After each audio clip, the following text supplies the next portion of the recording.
Mid 90s की बात है। कराची, उस वक्त के हालात सबको याद होंगे। हड़तालें, लाशें मिलना एक आम सी बात थी। ऐसे माहौल में लोग सोचते थे कि कम से कम हमारी बहन बेटियों के जो रिश्ते हों वो इस शहर से बाहर हों, कि कम से कम हमारे दामाद या बहनोई महफूज रहें। ये माइंडसेट शायद आज के लोगों को सुनने में अजीब लगे, लेकिन कुछ फैमिलीज का माइंडसेट था। ऐसे ही माइंडसेट सफूरा के घर वालों का भी था। सफूरा 2 भाइयों की इकलौती बहन। वालिद के इंतकाल के बाद इसने अपने दम पर पढ़ाई जारी रखी। आला तरीन डिग्री यानी कि पीएचडी उसने मुकम्मल की। पीएचडी करने के बाद सफूरा का एक रिश्ता आया इस्लामाबाद से। फैमिली खुश हुई कि हमारी बच्ची इस्लामाबाद चली जाएगी, पढ़ी लिखी भी है। और मैंने तो अपनी ज़िंदगी में ऑन अ लाइटर साइड कह रहा हूँ, सफूरा नाम की कोई लड़की कम खूबसूरत नहीं देखी। बहुत ज़्यादा खूबसूरत थी सफूरा। अब तो खैर जब से सफूरा चौरंगी बनी है कराची में तो लोगों ने बच्चियों का नाम रखना ही छोड़ दिया। हालांकि सफूरा का मकसद, सफूरा के मायने जो लग़वी मायने वो इनोसेंट, मासूम के हैं। बहरहाल सफूरा की शादी हुई और वो इस्लामाबाद शिफ्ट हो गई। सफूरा के शौहर का नाम खुर्रम था। इन लोगों की एज में कोई ज़्यादा डिफरेंस नहीं था। खुर्रम इतना पढ़ा लिखा तो नहीं था, मतलब पीएचडी के मुकाबले में तो पढ़ा लिखा नहीं था, लेकिन खुश शक्ल, खुश मिजाज, कहते हैं ना कि हालात के हिसाब से मोल्ड कर लेने वाली तबीयत थी उसकी। जॉइंट फैमिली सिस्टम था। खुर्रम ने बैचलर्स की डिग्री हासिल की थी। वो बिजनेस करता था और अपने बिजनेस को ग्रो करने के लिए साइड में भी कुछ चीज़ें करता रहता था कि थोड़ा सा रेवेन्यू कलेक्ट कर सके और अपने बिजनेस को, मेन बिजनेस को ग्रो कर सके। सफूरा बहुत कम गो थी, अपने काम में लगी रहती थी। काम घर का उसको बहुत ज़्यादा करना पड़ता था। पूरे घर का खाना बनाना, सफाई करना, सारी जिम्मेदारियाँ, सास की दवाई, उनको वक्त पे खाना देना, बाकी लोगों को भी। बाकी लोग कौन कौन थे मैं आपको बता देता हूँ। सफूरा की कुछ नंदें थीं, वो तमाम ब्याही हुई थी। इनका जो अपना घर था इस्लामाबाद में, उसके इर्द गिर्द ही ब्याही हुई थी। मेहमानदारियाँ चलती रहती थी, हर वीकेंड पे आना और फिर वैसे भी आ जाना। उनका अलग इंतज़ाम करना वो भी सफूरा के ज़िम्मे था। इसके अलावा इस घर में सफूरा के 2 जेठ और जेठानियाँ थे। सबसे बड़ा जेठ था, उसको कुछ रेटिना में प्रॉब्लम था और वो जॉब या कहीं बाहर इतना नॉर्मली आता जाता नहीं था। यंग था लेकिन उसको रेटिना की कोई ऐसी बीमारी थी कि with the passage of time उसकी बिनाई कमज़ोर पड़ती जा रही थी। उसकी जो बेगम थी वो सफूरा की सास के ख़ानदान से ही थी। आपको पता, फिर ऐसी लड़की को ज़रा घर में फेवर ज़्यादा मिलता है। दूसरा जो उससे छोटा जेठ था, उसको कुछ जिगर का प्रॉब्लम था और वो काफ़ी अरसे से था। बचपन में बहुत बीमार रहा जिगर का, उसको बड़ा रूटीन का कोई प्रॉब्लम था कुछ अरसे से। उसकी भी जॉब थी लेकिन वो जॉब छूट गई और वो घर पर ही था। उसकी भी बेगम सफूरा की सास के रिश्तेदारों में से ही आई थी। वो 2 खवातीन तो बस अपने कमरे का ही काम कर ले तो कर लें, अदरवाइज पूरे घर का जो डिटेल काम था वो सफूरा के ज़िम्मे था, क्योंकि आउट ऑफ फैमिली भी थी। और अंदर ही अंदर एक कॉम्प्लेक्स था कि वो शुरू से रहा है कराची का, पंजाब वालों से बिला एक अनअनाउंस्ड एक चैम्पियनशिप चलती रहती है और एक खामोश जंग जारी रहती थी। फिर पढ़ी लिखी भी थी, सबसे ज़्यादा खूबसूरत भी थी। पढ़ी लिखी भी कोई आम नहीं, पीएचडी की हुई थी, कोई मुकाबला भी नहीं था। खैर सफूरा पूरे घर का काम करती और कोशिश करती कि सास भी राज़ी रहे और शौहर भी राज़ी रहे। सफूरा की सास के बारे में मशहूर था पूरे ख़ानदान में कि इनको अपने 3 बेटों पर बहुत नाज है। फिर जी उनको अल्लाह ताला ने घर दिया, इन्हीं बेटों ने घर बनाया और घर में जो भी छोटा मोटा रेनोवेशन का काम, एक्सटेंशन का काम, किसी भी तरह किस्म का खर्चा जो आता था वो खुर्रम किया करता था। सफूरा का जो शौहर था खुर्रम। ये मैं आपको बात किसी वजह से बता रहा हूँ, आगे आपको ये बात का अंदाज़ा होगा, इस बात की अहमियत है। खुशगवार ज़िंदगी थी। सफूरा बातें कभी कभी सुन लिया करती थी सास, कभी शौहर के ज़रिए या डायरेक्टली कुछ ना कुछ कड़वी बातें कर ही जाती थी। ये क्योंकि इसकी आदत नहीं थी इतना ज़्यादा मुकाबला करने की या कोई ऐसी कड़वी बात का कड़वा जवाब देने की, इसकी ट्रेनिंग नहीं थी। और जिस तरह की पढ़ाई उसने की थी तो आपके अंदर से वैसी ही चीज़ ड्रेन आउट हो जाती है, आप थोड़ा सब्र वाले हो जाते हैं। शादी को 4-5 साल हो चुके थे। अल्लाह ताला ने इनको 2 बेटे अता किए और अच्छी ज़िंदगी गुजर रही थी। अब ये टाइम शुरू हो गया अर्ली 2000 का। मुल्क के हिसाब से देखा जाए तो जनरल परवेज़ मुशर्रफ का टाइम, जो कई लिहाज से अच्छा भी था, कई लिहाज से बुरा भी था। खैर वो तो एक नेशनल लेवल की बात है। फिर हम सफूरा के घर पर आते हैं जो इस्लामाबाद में लोग मौजूद थे। सफूरा घर में रह कर तंग आ गई थी और उसको ये था कि मैं अपनी जिम्मेदारियों के साथ अगर थोड़ा बहुत कोई छोटी मोटी जॉब कर लूँ तो मैंने जो पीएचडी की है वो किसी काम आ जाएगी। तो उसने अपने शौहर से जिक्र किया। शौहर फितरतन एक अच्छा इंसान था। खुर्रम के अंदर कोई बुराई नहीं थी, लेकिन आपको पता है जॉइंट फैमिली में कभी कभी शौहर डिप्लोमेटिक होने के चक्कर में किसी एक तरफ हो जाता है और दूसरी तरफ नाराज़ी हो जाती है। कभी मां नाराज़ तो कभी बीवी नाराज़। तो डिप्लोमेटिक होकर बातों को बैलेंस करता था, तो कभी कभी उसका ईवल चेहरा लगता था, लेकिन असल में वो एक अच्छा इंसान था। उसने घर वालों से मशवरा किए बगैर सफूरा को काम की इजाज़त दे दी। सफूरा ने कुछ जगहों पर अप्लाई किया, क्योंकि उसकी पढ़ाई अच्छी थी, पर्सनालिटी अच्छी थी। उसको एक सरकारी यूनिवर्सिटी में लेक्चरर की जॉब मिल गई। ये साल था 2003 या 4। इस खुशखबरी के साथ ही चीज़ों को बेहतर होना चाहिए था, लेकिन साथ साथ सास ने और तंग करना शुरू कर दिया, इसके लिए मसाइल पैदा करना शुरू कर दिए। वो मसाइल किस तरह खड़े किए जाते थे वो तो अपनी जगह, लेकिन इस दौरान इसकी एक ख़ास मुलाकात हुई यूनिवर्सिटी में, जहाँ वो लेक्चरर की जॉब कर रही थी। वहाँ पर स्टाफ रूम जो होता है, जहाँ दीगर प्रोफेसर्स और लेक्चरर्स बैठते हैं, तो वहाँ पर एक खातून, उन खातून की जो एज थी वो ऑलमोस्ट रिटायर होने वाली थी, और उनका जब देखा उन्होंने कि थोड़ी सी डिस्टर्ब रहती है, तो वो बड़ा इसको मशवरे देती हैं, और ये भी उन पर बड़ी होने के नाते कि जो उम्र में तजर्बे में ज़्यादा हैं, तो कुछ चीज़ें शेयर कर लिया करती थी। खैर, फिर सफूरा के घर पर आते हैं। सफूरा मेरे ससुराल है, जॉइंट फैमिली। सफूरा अब सुबह घर का काम करती, जितना काम हो सकता था। इसके अपने 2 बच्चे, फिर उनको स्कूल भेजना, फिर यूनिवर्सिटी आना, वहाँ पर दिन भर अपनी जिम्मेदारियाँ निभाना, दोपहर में घर जाना। उनका खाना जो बनना होता था वो रात में बनता था, स्पेशली बड़ा खाना, उस पर भी वो बिला तरद्दुद वो खाना बनाया करती थी। और डिटेल खाना होता था कि जी बड़े जेठ को जिगर का प्रॉब्लम है, छोटे जेठ को जिगर का प्रॉब्लम है, बड़े जेठ का बीनाई का प्रॉब्लम है, वो भी ज़्यादा मिर्चें नहीं खाते थे, परहेज़ी खाते थे, तो वो अलग खाना, फिर पूरे घर के लिए अलग खाना बनना, फिर सास का अलग ख्याल रखना। तो वो किसी भी जिम्मेदारी से पीछे नहीं हटी थी। साथ साथ एक लेक्चरर की जॉब एक यूनिवर्सिटी में, फिर उसके अपने 2 बच्चे। इन तमाम जिम्मेदारियों के बावजूद सास ने कुछ कान भरने शुरू कर दिए खुर्रम के। होता है इंसान कभी कभी बैलेंस करते करते बैलेंस आउट भी हो जाता है। खुर्रम के दिल में बातें आना शुरू हो गई, और खुर्रम ने जहाँ कुछ तलखी दिखाई, कभी कभी कुछ सख्त जुमले भी अदा कर दिए, उसके साथ साथ तीसरे बच्चे का प्रेशर भी देना शुरू कर दिया। सफूरा ने इसको समझाया कि अभी मैं अपनी जॉब भी कर रही हूँ, फिर हमारे 2 बच्चे ऑलरेडी हैं, घर की जिम्मेदारी भी है। लेकिन वो जिद में आना शुरू हो गया। उसको लगने लगा कि शायद मेरी माँ सही कह रही है, और ये उसके दिमाग में एक चीज़ गालिबन पैदा होनी शुरू हो गई थी कि मेरे हाथों से निकल रही है। खैर, अब औरत किस हद तक रेजिस्ट कर सकती है उसकी, वो तीसरी बार भी कंसीव कर गई। अब घर की जिम्मेदारियां भी हैं, अपना ख्याल भी रखना है, यूनिवर्सिटी को भी देखना है, 2 बच्चों को भी देखना है जो ऑलरेडी हैं, 2 बेटे। कभी कभी स्टाफ रूम में इसका परेशान चेहरा होता, तो वही खातून जो प्रोफेसर थी वहाँ पर, सीनियर और ऑलमोस्ट रिटायर होने वाली थी, उन्होंने 1-2 दफ़ा पूछा कि क्या बात है। तो बोला ऐसे ऐसे मामलात हैं, मेरे लिए मसाइल हो गए हैं। तो उन्होंने बोला कि देखो, टेंशन नहीं लो, अब इन चीज़ों को तो डील करना है। कभी तुम यूनिवर्सिटी आने में लेट हो रही हो तो मुझे बता देना, मैं तुम्हारी क्लासेस जो हैं वो ले लिया करूँगी या उसको मैनेज कर लिया करूँगी। और उन्होंने ऐसा किया भी, साथ भी दिया। जनाब 2 बेटे पहले से थे, और अल्लाह ताला ने उनको तीसरा सेहतमंद औलाद बेटा अता किया, और खुश नसीब थे कि अल्लाह ताला ने बेटा हो या बेटी हो सेहतमंद औलाद अता की। इस नेमत के साथ साथ एक खुशखबरी और आई कि जी लेक्चरर से एसोसिएट प्रोफेसर की पोस्ट पर प्रमोट हो गई। अब ये खुशी की खबर थी, लेकिन घर वालों में जो ससुराल वाले थे, ख़ास तौर पे जो सास थी, उन्होंने पता नहीं उनके दिमाग में चीज़ें चलती रहती थी, क्या चलती थी। उनके बेटे हैं मेरे, वो एक गुरूर जो ख़ानदान में परसेप्शन था कि बेटों पे बहुत गुरूर करती हैं, उसकी वजह से क्या कि जी लड़की तो ऊपर हो ही नहीं सकती। तो वो बैलेंस आउट करने के लिए, हालांकि ऐसी कोई जंग नहीं थी, खुर्रम के दिमाग में ऐसी कोई बात नहीं थी, इन्होंने बहरहाल और प्रेशर डालना शुरू कर दिया कि जी मुझे दवाई नहीं देती, सुबह में इल्ज़ामात लगाने शुरू कर दिए। शौहर भी कभी कभी शक में आता और वो जिक्र करता। अब उसने पहली वाली तल्ख जुमलों वाली जो एक सीरीज़ थी वो रोक दी थी। उसको अंदाज़ा हुआ था कि मैं अगर अपनी बेगम से मिलकर चलूँगा तो मेरे 3 बेटे हैं और वो बैलेंस आउट करती है। मेरी सास मेरी माँ से बदतमीज़ी नहीं करती, बदतमीज़ी का जवाब बदतमीज़ी से नहीं देती। इंसान को अपने घर के माहौल का अंदाज़ा होता है, और मैंने आपको बताया कि फितरतन अच्छा इंसान था। बस कभी कभी डिप्लोमेटिक होता था तो बीवी की तरफ कभी कभी जुल्म कर जाता था, मारपीट नहीं करता था, ज़रा करख्त जुमले कह जाता था। सफूरा के दिमाग में एक चीज़ आई, उसने बोला कि जब इतनी खलीज पैदा हो रही है और मेरी जगह नहीं बन पा रही, तो हमें इस घर में हमारा किचन अलग कर दिया जाए, हमारा फ्लोर अलग कर दिया जाए। सफूरा जो ससुराल था वो था ग्राउंड +2। तो सफूरा ने अपने शौहर से बोला कि भाई हमें जो टॉप मोस्ट फ्लोर है वो दे दें, मेरा किचन अलग कर दें, और बस मैंने बहुत सबकी जिम्मेदारी निभा ली। मेरे अब 3 बच्चे हैं, मेरी यूनिवर्सिटी है, मेरी अपनी सेहत भी ख़राब होती है, मैंने आपको भी देखना है, हमने आगे बढ़ना भी है, आपके कारोबार में मैं भी चाहती हूँ मैं थोड़ा आपका साथ दूँ। तो ये बात खुर्रम को समझ में आई।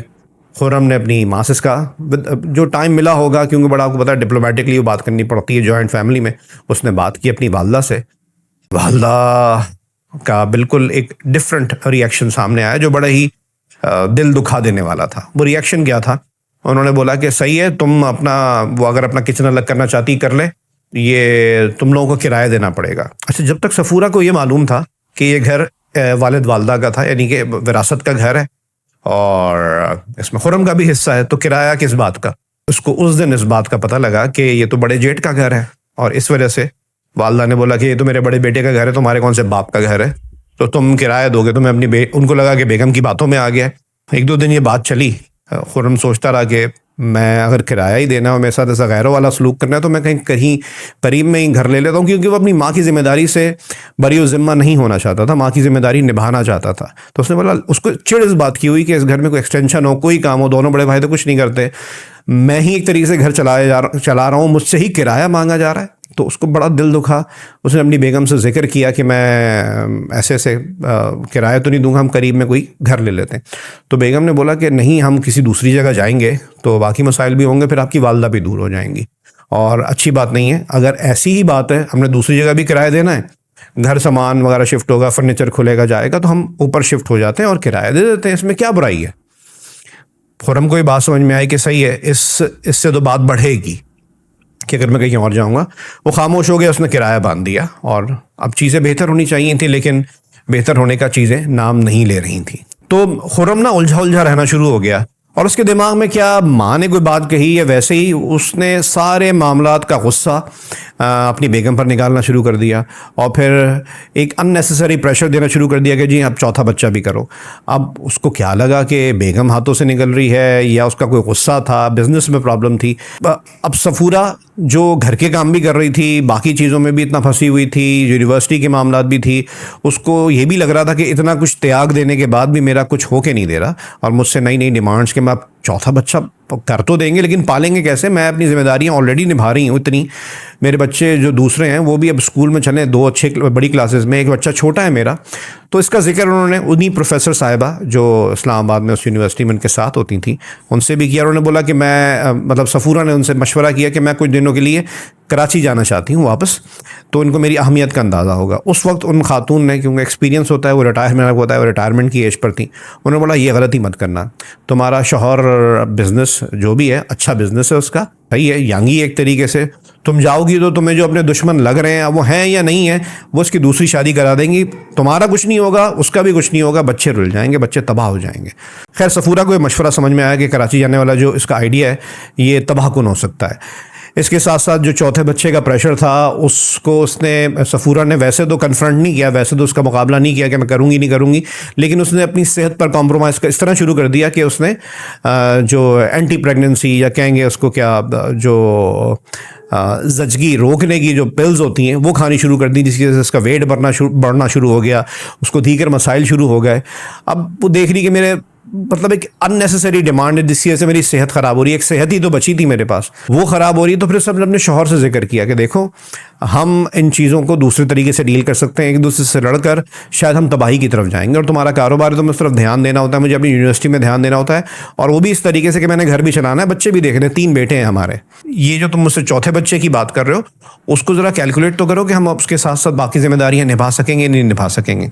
दूसरी बात मैंने आपको बताया था कि एसोसिएट प्रोफेसर पे प्रमोट हो गई थी पोस्ट पर लेक्चरर से, और इसको भी चंद साल हो गए तो कुछ पैसे जमा हुए थे। इन पैसों की बुनियाद पर खुरम ने, क्योंकि मिल बांट कर ये लोग घर चला रहे थे, खुरम ने वो पैसे घर पे तो नहीं लगाती थी सफूरा, वो जो पैसे जमा हुए उसने अपने शौहर को दिए, और शौहर जो अपना बिजनेस कर रहा था उसको बढ़ाने के लिए उसको जो रेवेन्यू मजीद चाहिए था, जो इन्वेस्टमेंट चाहिए थी, वो उसने इस तरह क्रिएट की कि उसने रावलपिंडी में 3-4 या पता नहीं गालिबन 2 घर 5-5 मरले के बनाए और वो बेचे। उससे पैसा उस जमाने में आया, उससे जो पैसा आया उसने जो प्रॉफिट आया वो अपने बिजनेस में लगाया। तो एक इनकी एक भरोसे की फिजा कायम हो गई थी कि हाँ मेरी बीवी मेरा साथ दे रही है, बच्चों को पालने में मेरी माँ से कोई तमीज़ ही नहीं करती इन सब हालात के बावजूद, फिर वो अपनी जो बाकी यूनिवर्सिटी की जिम्मेदारी में निभा रही है, और वो पैसा शेयर करने में होता है ना, कुछ लड़कियां इतनी बढ़ जाती हैं कि वो जी पैसा मैं नहीं दूंगी, तो उसके दिमाग में ये भी नहीं आया कि इसकी छोटी सोच है कि मेरा तेरा वाली सोच नहीं है। तो उसने जब देखा यार जब एक लड़की मेरे लिए इतनी कुर्बानी दे रही है, तो उसके दिमाग से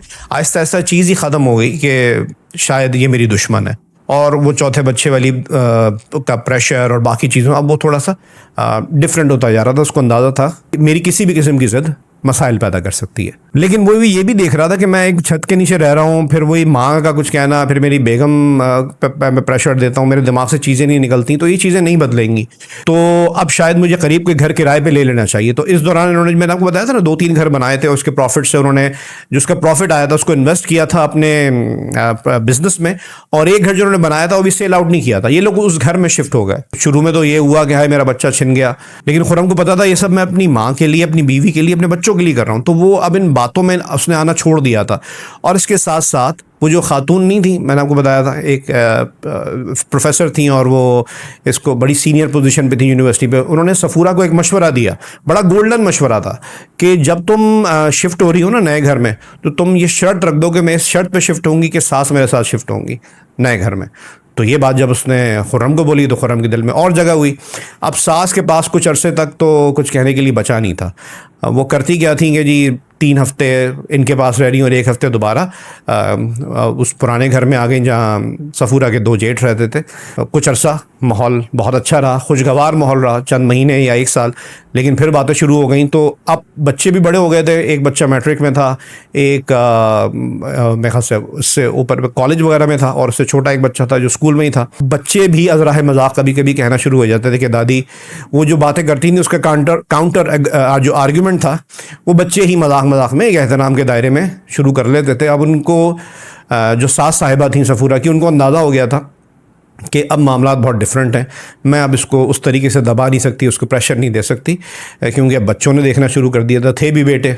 अब ये करते करते शायद 2012 या 13 आ चुका था। उस वक्त मजीद स्टडीज़, पैसे भी इनके पास अच्छे हो गए थे। खुर्रम का बिजनेस भी अब बहुत अच्छा इस्टेब्लिश हो गया था, नामवर बिजनेसमैन में वो इस्लामाबाद पिंडी के शुमार होना शुरू हो गया था। फिर वो यूनिवर्सिटी की जॉब के साथ साथ सफूरा के पास भी अच्छी सेविंग्स हो गई थी। सफूरा ने फिर कनाडा में अप्लाई किया डबल PhD के लिए।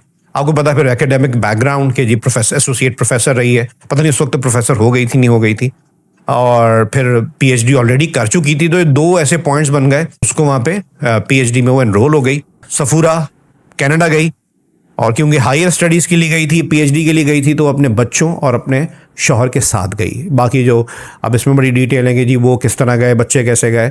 जब आप हायर स्टडीज़ के लिए उस दौर में जाते थे उसके लिए फैसिलिटेशन वीज़ा में डेफिनेटली होती थी, और फिर इनके पास सेविंग्स और बाकी चीज़ों की कमी तो थी नहीं। वहाँ गई, और अगर इसको हम थोड़ा फास्ट फॉरवर्ड करें कि वहाँ पर उनकी ER वगैरह हुई, और फिर साथ साथ उसको जॉब, वहाँ पे वहीं से उसने PhD की थी, उसको जॉब मिली। इसके शौहर ने फिर वहाँ बिजनेस खड़ा किया अपना, और वो बिजनेस बहुत ही आलीशान अंदाज में उसने चलाया। पे एक बहुत बड़ा घर भी बनाया। जब सफूरा कनाडा शिफ्ट हो रही थी, उसकी सास की तरफ से एक जुमला कहा गया कि तुमने मुझसे मेरा बेटा छीन लिया। सफूरा ने उस वक्त भी कहा कि आप हमारे साथ चलेंगी, आप चाहें तो आती जाती रहें, या हम यहाँ पर आपके साथ हैं, आप इस चीज़ में बेफिक्र रहें, आपको किसी भी तरीके से जिम्मेदारी से आपका बेटा नहीं हट रहा। लेकिन जब मैं PhD करने जा रही हूँ तो मेरे बच्चे और मेरे शौहर तो मेरे साथ होंगे। कुछ अरसे खलीज रही, लेकिन फिर खुर्रम आता जाता रहता पाकिस्तान, और अभी भी उसने अपनी माँ के खर्चे से पीछे हाथ नहीं हटाया। जो घर था उनका, वो उसने अपनी माँ को पेश किया कि आप चाहे तो यहाँ रहें, चाहे तो आप जो इसके खुर्रम के 2 बड़े भाई वाला जो घर था वहाँ पर, अब अकेली यहाँ रह नहीं सकती थी, तो वो अपने बाकी जो 2 बेटे थे, जिनके एक का बीनाई का प्रॉब्लम था, एक का जिगर का, उनके साथ रहती थी। एक हाउस हेल्पर इनके लिए परमानेंटली रख दी गई थी, और अच्छा खर्चा भेजता था। अब एक तवील जंग एक लड़की की, जो कराची की पढ़ी लिखी लड़की थी, उसने फिर आके ससुराल में जगह बनाने की कोशिश की, लेकिन वो एक ऐसी सास जिनको अपने बेटों का जाम था, मतलब जाम भी सही वर्ड है, जोम कहते हैं कुछ लोग, तो समझ लें उनको एक गुरूर था कि मेरे 3 बेटे हैं, और बाकी जो बहुएं आती हैं तो ये लोग तो ऐसे ही होती हैं। और फिर उनकी जो अपने ख़ानदान की आई हुई थी उसको इतना नहीं कहती थी, ये बाहर से थी तो उसके ऊपर प्रेशर होता था। हालांकि पढ़ी लिखी भी थी, उसको तो इज़्ज़त मिलनी चाहिए थी, लेकिन प्रेशर था। साल 2020 में एक अफसरदा कर देने वाला मैसेज आता है कनाडा में खुर्रम के फ़ोन पर कि इनका जो छोटा भाई जिसको जिगर का प्रॉब्लम था का इंतकाल हो गया है। उसके 1-2 साल बाद ही जो दूसरा भाई जिसको रेटिना का प्रॉब्लम था, इनका सबसे बड़ा भाई था, वो तो खैर एज की वजह से उसका एक तबाही मौत थी। इस वक्त ये जब वाक़या मैं आपको सुना रहा हूँ, इस वक्त सिचुएशन ये है कि खुर्रम का चंद महीनों पहले हार्ट अटैक से कनाडा में इंतकाल हो गया है। उनके बच्चे बड़े हैं, सबसे बड़े बेटे की शादी हो चुकी है, सबसे बड़ा जो बेटा है वो खुर्रम का बिजनेस कनाडा में देखता है, और बाकी जो 2 छोटे बच्चे हैं उन्होंने IT इंडस्ट्री में एक अच्छा मकाम हासिल कर लिया स्टडीज़ के बाद। PhD के बाद एक जगह जॉब कर रही थी सफूरा, और वो वहाँ पर एक अच्छी फर्म के लिए एक बड़ी फर्म के लिए अभी भी जॉब करती है।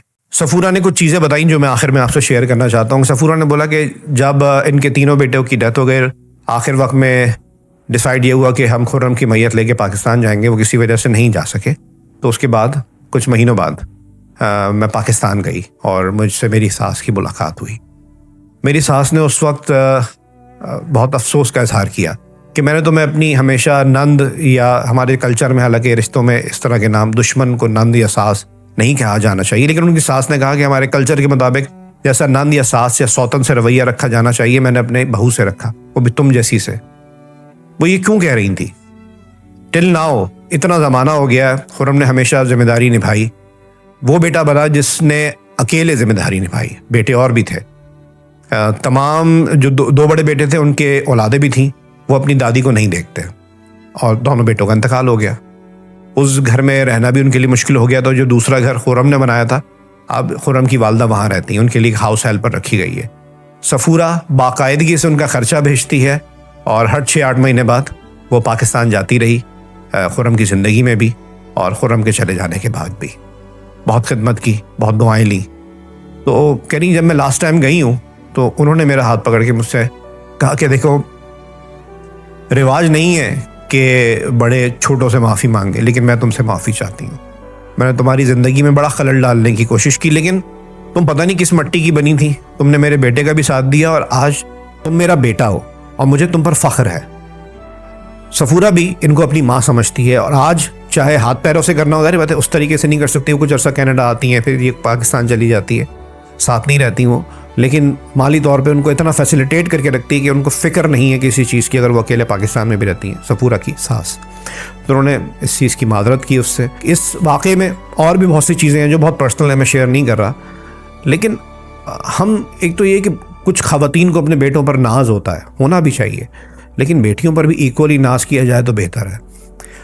दूसरी बात, किसी के रास्ते में रोड़े अटकाना, खुदा ना करे। देखें, वर्क प्लेसेस में भी ऐसी चीज़ें होती हैं।